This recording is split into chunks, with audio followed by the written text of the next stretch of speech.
রিতার পাকশালায় সবাইকে স্বাগত জানিয়ে শুরু করব আজকের রেসিপি।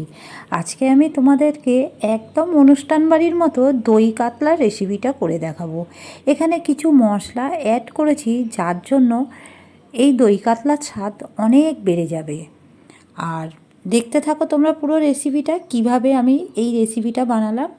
প্রথমে একটা মশলা বানিয়ে নেবো। এখানে 50 গ্রাম কাজু নিয়েছি, নিয়ে নেবো 2 টেবিল চামচ পোস্ত, আর 1 টিস্পুন নিয়ে নেবো মৌরি। এই মৌরিটা অতি অবশ্যই দেবে, কিন্তু ভিজিয়ে নেব আমি সব উপকরণগুলোকে, ভিজিয়ে রেখে দেবো আধা ঘন্টা, তারপর পেস্ট করব। এখানে কাতলা মাছটাকে আগে থেকেই ধুয়ে লবণ মাখিয়ে জল ঝরিয়ে নিয়েছি। এর মধ্যে দিয়ে দেবো সর্ষের তেল আর অল্প করে হলুদ। অল্প করে হলুদ দিচ্ছি, যেহেতু এটা দই কাতলা করব, একটু সাদা রঙেরই দেখতে হবে, সেই জন্য অল্প করেই আমি হলুদ দিয়েছি। আরও একটা মশলা বানিয়ে নেবো। কাঁচা লঙ্কা নিয়ে নিয়েছি 6টা ঝালের জন্য, অল্প একটু আদা, 5টা রসুন কোয়া, আর পেঁয়াজ নিয়ে নিয়েছি বেশ কিছুটা। এখানে 3টে বড় সাইজের পেঁয়াজ নিয়েছি, আর মাছের পরিমাণ হচ্ছে 600 গ্রাম। এবার সব উপকরণগুলোকে ভালো করে পেস্ট করে নেব। এবার মাছগুলোকে ভেজে নেব। কড়াইতে সর্ষের তেল দিয়ে দিয়েছি। তেলটা খুব ভালোভাবে গরম হলে একটু লবণ ছিটিয়ে দেবো, দিয়ে তারপর মাছগুলোকে দেব। লবণটা ছিটিয়ে দিলে মাছের যে চামড়াগুলো ফাটবে না। এবার এক পিঠ মাছগুলো ভাজা হয়ে গেছে। আমি গ্যাসের ফ্লেমটা মিডিয়াম রেখেই ভাজবো, যেহেতু মাছগুলো যদি হাই ফ্লেমে ভাজি, মাছগুলো উপর দিয়ে ভাজা হবে, ভেতরে কিন্তু কাঁচা থেকে যাবে। সেই জন্য মিডিয়াম ফ্লেমেই আমি মাছগুলো ভেজে নেব। আর মাছগুলো ভাজাও হয়ে গেছে, এবার আমি তুলে নেব। আরও কিছু মাছ আছে, সেগুলোকেও ভেজে নিচ্ছি একইভাবে। এই মাছগুলো ভাজা হয়ে গেছে, সব মাছগুলো আমি তুলে নিলাম। আর দেখো মাছগুলো এই রকমই দেখতে হয়েছে। এবার ওই সর্ষের তেলের মধ্যে দিয়ে দেবো 4টে এলাচ, মুখটা ফাটিয়ে নিচ্ছি, 4টে লবঙ্গ, 2 টুকরো দারচিনি, আর দিয়ে দেবো একটা তেজপাতা ছিঁড়ে।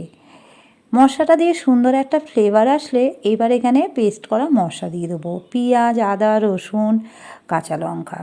আমি এখানে 6টা কাঁচা লঙ্কা ব্যবহার করেছি, তোমরা চাইলে বেশি কম করে করতে পারো।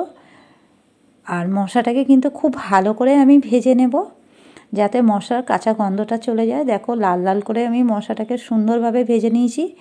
এবার এখানে দিয়ে দেব পেস্ট করা পোস্ত, কাজু আর মৌরি দিয়ে মশলাটাকে একটু কষিয়ে নেব।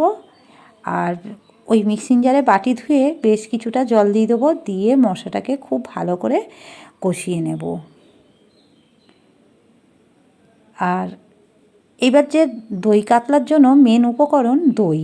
দইটাকে আমি একটু মিক্সিং জারের মধ্যে দিয়ে একটু ব্লেন্ড করে নেব, 2 সেকেন্ডের মধ্যে ব্লেন্ড করে নেব। এবার এখানে কিছু ধনে গুঁড়ো দিয়ে দিচ্ছি, 1 টিস্পুন ধনের গুঁড়ো, 1 টিস্পুন জিরের গুঁড়ো, স্বাদ মতো লবণ দিয়ে দেবো, আর খুব সামান্য একটু চিনি দিয়ে দেবো। দিয়ে আবারও ভালো করে কষিয়ে নেব। কষানো হয়ে গেলে এবার যে টক দইটা ফেটিয়ে রেখে দিয়েছি মিক্সিং জারে একটু ব্লেন্ড করে নিয়েছি, এবার দিয়ে দেবো। এখানে টক দইয়ের পরিমাণ 50 থেকে 60 ml। দইটাকে দিয়ে খুব ভালো করে আবারও মিশিয়ে নেব। নেওয়ার পর গ্যাসের ফ্লেমটা লো করে আমি 2-3 মিনিটের জন্য ঢেকে রেখে দেবো, মশলাটা যাতে খুব ভালোভাবে কষানো হয়। আর দেখো 2-3 মিনিট পর ফিরে এলাম, আর মশলাটা দিয়ে কি সুন্দর তেল ছেড়ে দিয়েছে। এর থেকে বোঝা যাচ্ছে মশলাটা খুব সুন্দরভাবে কষানো হয়ে গেছে।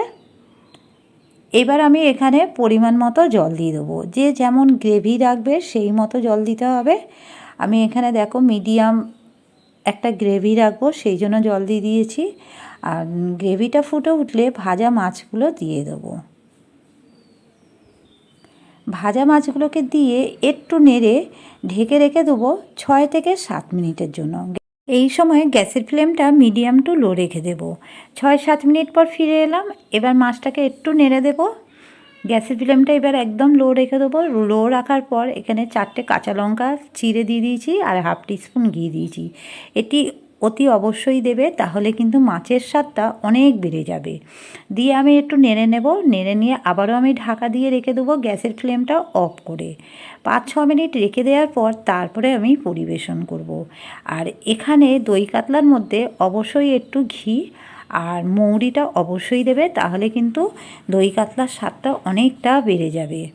এবার আমি ভাত দিয়ে পরিবেশন করব। সত্যি বলছি, এই রকম একটা মাছের রেসিপি যদি থাকে আর কিছুই লাগবে না দুপুরবেলা। আর এই রেসিপিটা আমার মেয়ের খুবই ফেভারিট, সেই জন্য আমার মেয়েকেই প্রথম খেতে দিয়েছিলাম। মেয়ে তো বললো, মা খুব সুন্দর হয়েছে, আজকে একটু অন্যভাবেই তুমি বানিয়েছো, স্বাদটা কিন্তু অনেকটাই ভালো হয়েছে। যাই হোক, আমার মেয়ের ভালো লেগেছে মানে ভালোই হয়েছে। আর বন্ধুরা, তোমাদের কেমন লাগলো অবশ্যই কমেন্ট করে জানাবে, লাইক করবে, প্রচুর পরিমাণে শেয়ার করবে। আর আমার চ্যানেলের যারা নতুন বন্ধু অবশ্যই চ্যানেলটিকে সাবস্ক্রাইব করবে আর পাশে থাকা বেল আইকনটা ক্লিক করবে।